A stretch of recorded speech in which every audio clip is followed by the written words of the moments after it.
Hi guys! Maglinis tayo ng harding. Tatanggalin na natin yung lumang ampalaya. Kasi dito ko ipapagapang yung sitaw. Mamaya guys, papakita ko yung sitaw. Matagal na rin tong ampalaya na to bago pa dumating yung bagyong Upong at saka Tino. Nadali siya sa bagyong Tino. Kala namin patay. Sa awan na yun, nakasurvive kami. So, 2 months na ng supply. Tara, samahan niyo ako maglinis.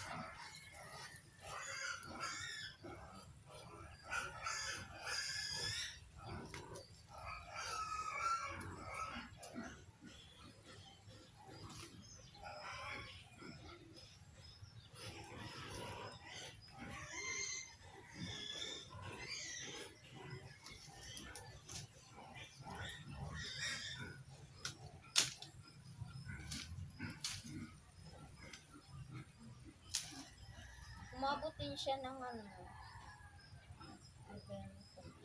November, December, January, February, March. 5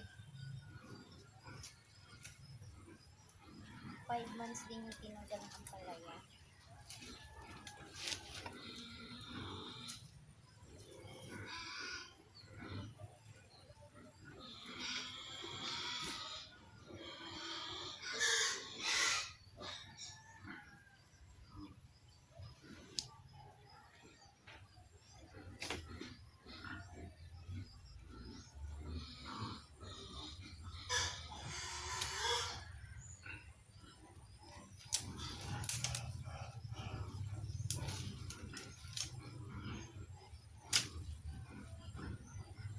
So, actually guys, kung nagtanim ito is yung asawa ko.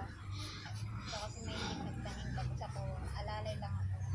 Minsan, hindi niya masikaso. Ako yung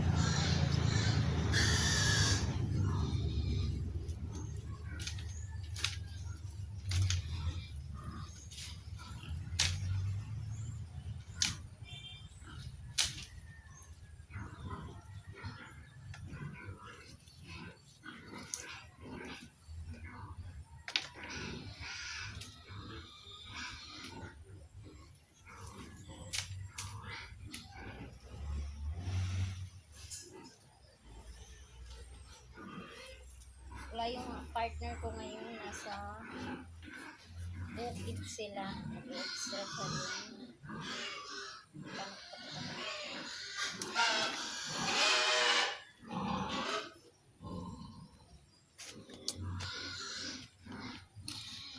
Marami pa tayong mga tanim. So, ayan. Papakita ko sa inyo. Ayan siya. Meron tayong atsal. O, ayan. May bunga na yung atsal natin. Nakarami na rin akong kuha nito. May talbos ng kamote. Tsaka papaya. Ayan. Yan. Yung atsal, may okra tayo.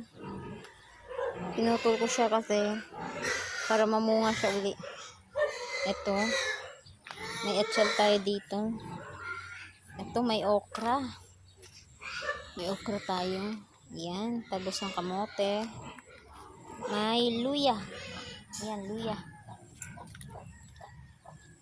At syempre, yung ating dwarf na yung tawag dito, talong. O, diba? Ito, makit na yung ano to. Doon ka lang, huwag ka dyan sa talong. Huwag ka lang. Yan. Marami na rin yung ating talong. Yan. Uy, guys, may bunga na siya. Yan. May bunga na. Thank you. Yan, madami yan. Ito yung natira ni Bagyong Tino. Yan. Meron tayong syempre kamatis. May kamatis tayo dito, diba? Ang maliit. Yan. Yun pa. Tsaka yung talong. Thank you for watching, guys.